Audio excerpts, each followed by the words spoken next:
ராஜ்யத்தை நீ அறிவிக்கும் போது எப்படி சகையுடைய கதையை சொல்கிறோமோ, எப்படி இளையகுமாரனுடைய ஓமையை சொல்லி நம்ம பழகிருக்கிறோமோ, அதுபோல பரிசுத்தத்திற்கேற்ற வேத பகுதிகளை எடுத்து பேசுகிறதற்கு நாம பழக வேண்டும். ஏசாயா 6ஆம் அதிகாரத்தை பேசுறதுக்கு நாம பழகணும். உசியான ஒரு ராஜா இருந்தாரு, அவர் நல்ல ராஜாவா இருந்தாரு. யூதர்கள் ரொம்ப அந்த நாட்கள்ல ஆசீர்வாதமா இருந்தாங்க, நல்லா ஆட்சி செஞ்சாரு. 50 வருஷம் ஆட்சி செஞ்சாரு. அவர் மரிச்சு போனாரு.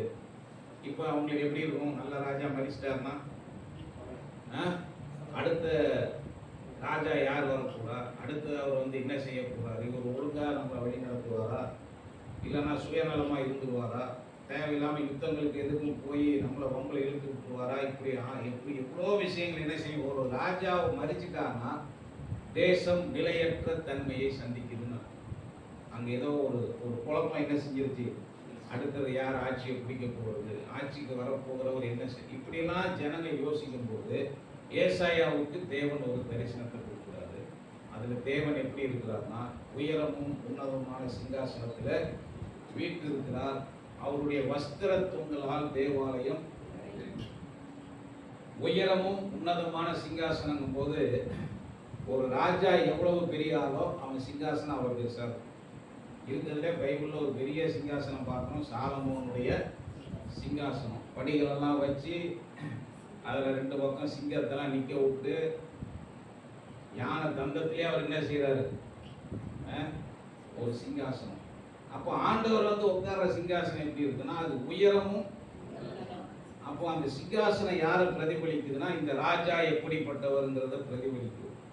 வஸ்திர தொங்கல் எதை காண்பிக்கிறதுனா இவருடைய ராஜ்யம் எவ்வளவு பெருசுங்கிறத காண்பிக்கும். இவர் எவ்வளவு மகிமை உள்ளவர், மாட்சிமை உள்ளவர். ராஜாக்களுடைய வஸ்திர தொங்கல் நீளத்தை வச்சு இவருடைய ராஜ்யம் எவ்வளவு பெருசுன்னு நீங்க கண்டுபிடிச்சிங்க. அப்ப தேவனுடைய வஸ்திர தொங்கலால் என்ன செஞ்சிருக்கான்?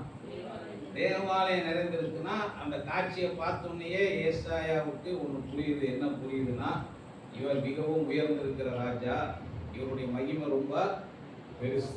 புரிஞ்சவங்க ராமேன்னு சொல்லுவாங்க. அது மாத்திரம் இல்லை, அங்க தூதர்கள் அவரை துதிக்கிறார். பரிசுத்தர் பரிசுத்தர் பரிசுத்தர், தேவனுடைய மகிமையினால் பூமி எங்கும் தேவனுடைய மகிமையினால் நிறைந்திருக்கிறது.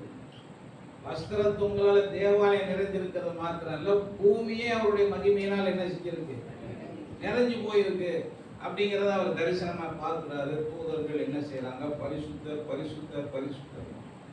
இந்த தரிசனத்தை பார்த்த உடனே ஏசாயா தன்னுடைய நிலையை உணர்கிறார். நான் அசுத்த உதடுகள் உள்ள மனுஷன்.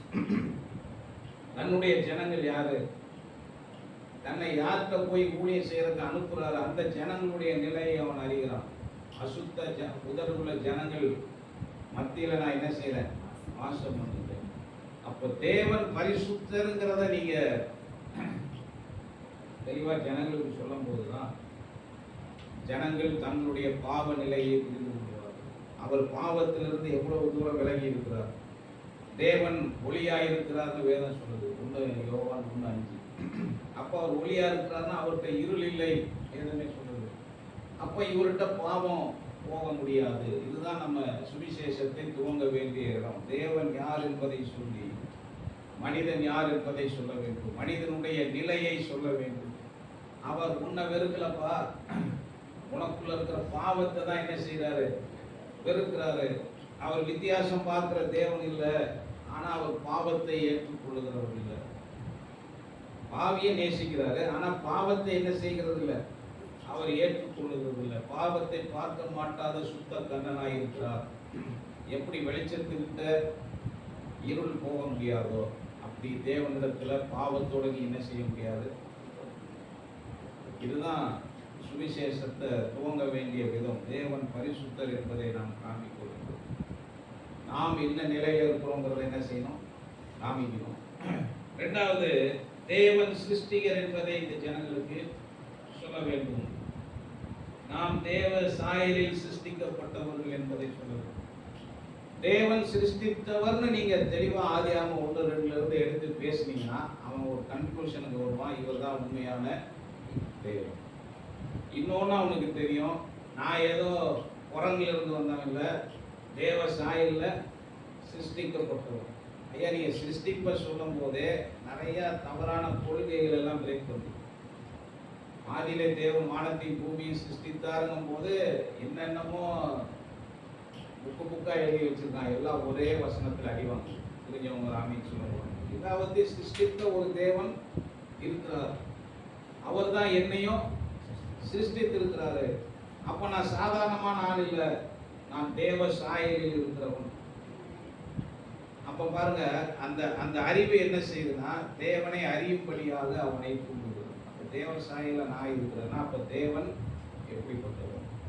இன்னைக்கு நான் தேவ சாயல்ல இல்லையே, அப்ப அடுத்தது என்ன நடந்துச்சு? இந்த கேள்விகள் எல்லாம் என்ன செய்யும்? தானா ஜனங்களுக்குள்ள வரும். அப்ப நீங்க தேவனுடைய பரிசுத்தத்தை பேசும்போது ஜனங்கள் தங்களுடைய பாவ நிலையை புரிந்து கொள்கிறார்கள். சிருஷ்டிப்பின் மேல தேவன் இருக்கிறார், நமக்கு மேல ஒரு தேவன் இருக்கிறார், இவருக்கு நான் கீழ்பட்டு இருக்கிறேன். இப்ப மூணாவது இன்னைக்கு சொல்லி கொடுத்தது என்ன சொல்லி கொடுத்துருக்கு? இன்னைக்கு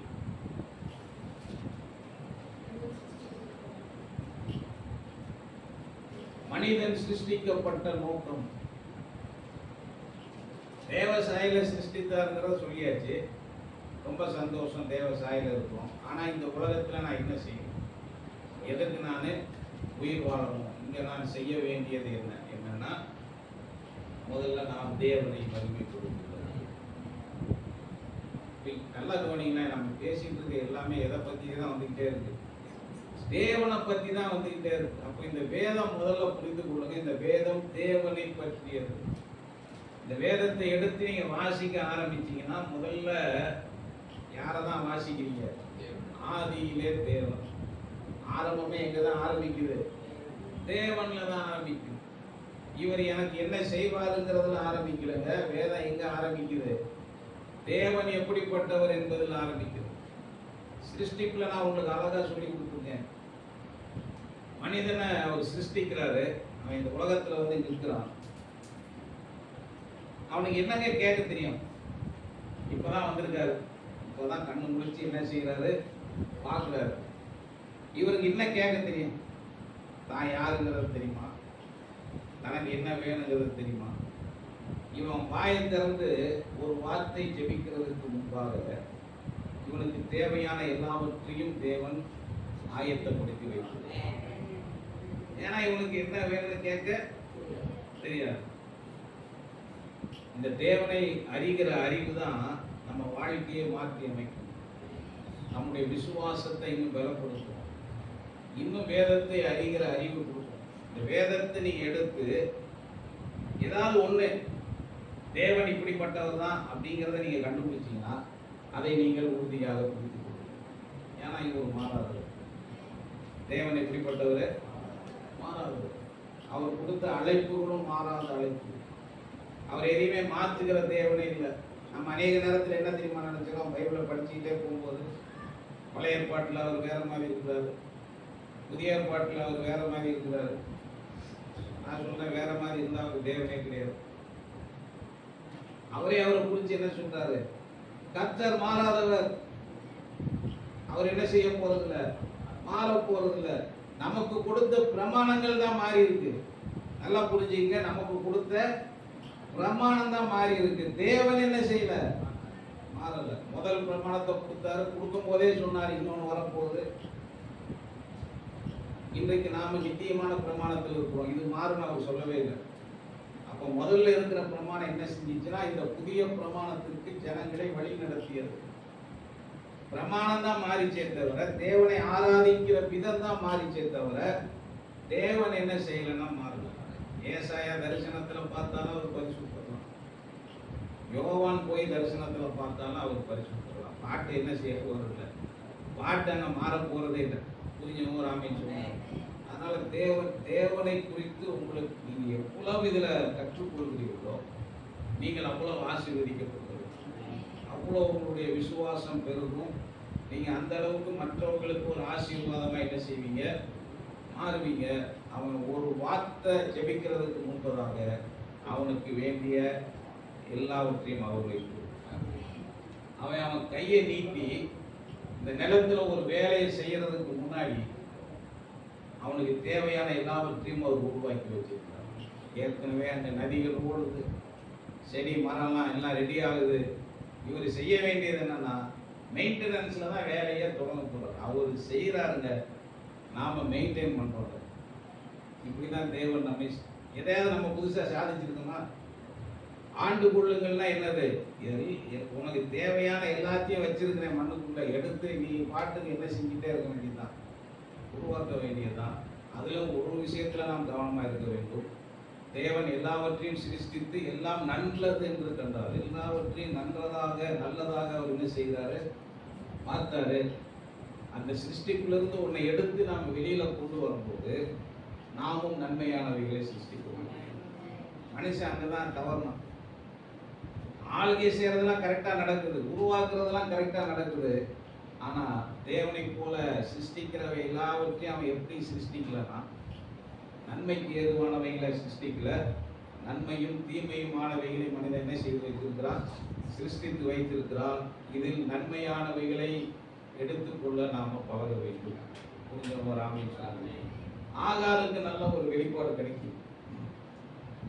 ஆபிரகாம் துரத்தி விட்டதுக்கு அப்புறம் என்னை காண்கிறவரை நானும் இவ்விடத்தில் கண்டேன் என்று சொல்லி அவருக்கு ஒரு பேர் வைக்கிறார். யாருன்னா எகிப்து தேசத்தை சேர்ந்தவர். அதாவது எகிப்து தேசத்திலிருந்து வந்து ஆபிரகாமோட வீட்டில் இருந்தவங்களுக்கே ஒரு வெளிப்பாடு வருது. யாரை பத்தி? இன்னைக்கு நம்ம கிட்ட வந்து தேவனுக்கு ஒரு பேர் வைக்கணும்னா வைக்க தெரியுமா நமக்கு? ஆனா அவன் என்ன செய்யறான்? சும்மா பார்த்துட்டு சொன்னதை கேட்டது போல அவருக்கு ஒரு பேரையும் வச்சுட்டா. இன்னைக்கு வரைக்கும் பாட்டில் என்ன செஞ்சுட்டு இருக்கோம்? எல்ரோயி எல்ரோயின்னு நாம பாடுகிறோம். இப்படி நாம் தேவனை அறிய பழகுகிறோம். ஐயா, நீங்க தேவன் தேவன் தேவன் தேவன் தேவனே வந்துட்டு இருந்தீங்கன்னா உங்க வாழ்க்கை உயர்ந்துட்டே போகும். ஏன்னா மனிதன் சிருஷ்டிக்கப்பட்டதே எதுக்குன்னா தேவனை பகிர்ந்து. யோசேப்பு வாழ்க்கையில ஏற்கனவே உங்களுக்கு நான் எளிமையா சொல்லி கொடுக்குறேன். யோசேப்பை எங்க கொண்டு போய் நிறுத்தி நீ சொப்பனத்தை சொன்னா அர்த்தத்தை சொல்வியாமேன்னா உடனே அவனை திரும்ப சொல்லுவான், சொப்பனுக்கு அர்த்தம் சொல்வது கர்த்தர் புரியும். கர்த்தர் உங்களுக்கு மங்களகரமான உத்தரவை அருள்வாராக. இது சீக்கிரம் நடக்க போகிறதுனால தேவன் 2 முறை இது நமக்கு காண்பித்தார். பார்வோனுக்கு இவனுடைய தேவன் யாருன்னே தெரியாது. அவன் வச்சிருக்கான் 10 வச்சு 10 விதமா அது என்ன செஞ்சுட்டு இருக்கான். அவன் வணங்குறான் 10 விற்கிறவங்கள. இவன் அவன் முன்னாடி போய் நின்றுட்டு எல்லாத்துக்கும் தேவன் தேவன் தேவன். ஏன்னா அன்னைக்கு பாருங்க இந்த ஃபேமிலி ரொம்ப சின்னது. ஆபிரகாம், அடுத்தது ஈசாக்கு, அடுத்தது யாக்கோபு, யாக்கோபுக்கு 12ல 1 தான் போயிருக்கு எகிப்துக்கு. யெகோவா தேவனை பத்தி என்ன தெரியும் அவங்களுக்கு? அவனுக்கு அவன் செஞ்சு வச்சிருக்க 10 தான் தெரியும். 1 தவளை மாதிரி இருக்கும், 1 வண்டு மாதிரி இருக்கும், 1 நைல் நதியை வணங்குறான். எல்லாத்தையும் தான் ஆண்டவர் நியாயம் தீர்க்கிறார். தேவனை பத்தியே தெரியாதவன்ட்ட முன்னாடி போய் நின்று தேவன் தேவன் தேவன் நாங்களா அவன் அப்படியே பார்க்குறான்.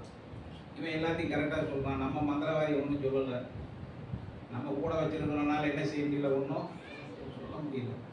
அப்போ அந்த தேவனுடைய ஆவி இவனுக்குள்ள இருக்கு. அதனால தான் இவன் இப்படி பேசுறான்னு சொல்லி தேவனுடைய ஆவியை பெற்ற இவனை போல யாராவது இருக்கிறானா?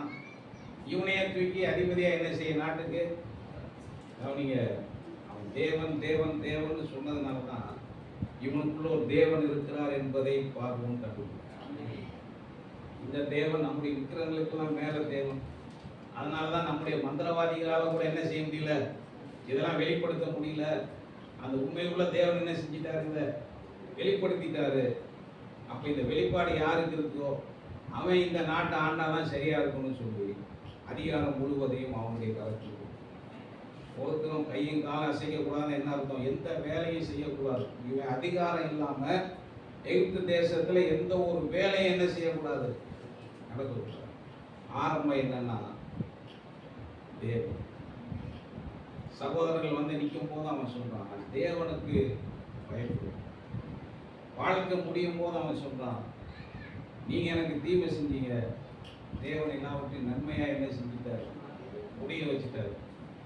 அடக்கம் பண்ண போதும் சாகருக்கு முன்னாடியே சொல்லிட்டே போகிறோம். ஆண்டவர் நமக்கு கொடுத்த தேசத்துக்கு கொண்டு போயிடுவார். அதனால் என்ன செஞ்சிடாதீங்க, என் எலும்பை இங்கே விட்டு போயிடாதீங்க, எலும்புகளை என்ன செஞ்சிருங்க பாருங்க. எந்த அளவுக்கு இதுதான் என்னன்னா, இதுக்கு தான் இரவும் பகலும் இந்த வேதத்தை தியானிக்கும்படியாக நாம் அழைக்கப்பட்டோம். இதை நீங்க தியானிக்க தியானிக்க தியானிக்க இதிலிருந்து தேவன் எப்படிப்பட்டவர் என்பதை நீங்கள் அறிய அறிய அறிய இது உங்களை உயர்த்தி கொண்டே இருக்கும். நீங்கள் தேவனை மகிமைப்படுத்த மகிமைப்படுத்த மகிமைப்படுத்த ஆபிரகாம்கிட்ட வந்து கர்த்தர் நிற்கிறாரு. சோதோம் கொமோரால கூக்குரல் பெருசா இருக்கு, அந்த மாதிரி நடந்ததா பார்க்க போறேன்னு தான் சொன்னார். அழிக்க போறேன்னு சொல்லவே இல்லை, பார்க்க போறேன்னு தான் சொல்றாரு. உடனே அவன் என்ன சொல்றான், துன்மார்க்கனோடு நீதிமானையும் அழிப்பது உமக்கு தூரமா இருப்பதாக. எங்கிருந்து வருது இந்த வெளிப்பாடு? எங்கிருந்து வருது இந்த வெளிப்பாடு? இந்த ஒரு குறிப்பை வச்சுக்கிட்டே அவன் நின்று ஆண்டவருக்கு பேரம் பேசுறான். 50 to 10 வரைக்கும். அங்க வந்து நீதிமான்கள் இருந்தா நீங்க என்ன செஞ்சிடக்கூடாது, அழிச்சிடக்கூடாது. துன்மார்க்கனோடு சேர்த்து நீதிமான் அழியக்கூடாது. நீதிமான்கள் இருந்தால் அந்த நீதிமான்கள் நிமித்தம் பட்டணம் காக்கப்பட வேண்டும்.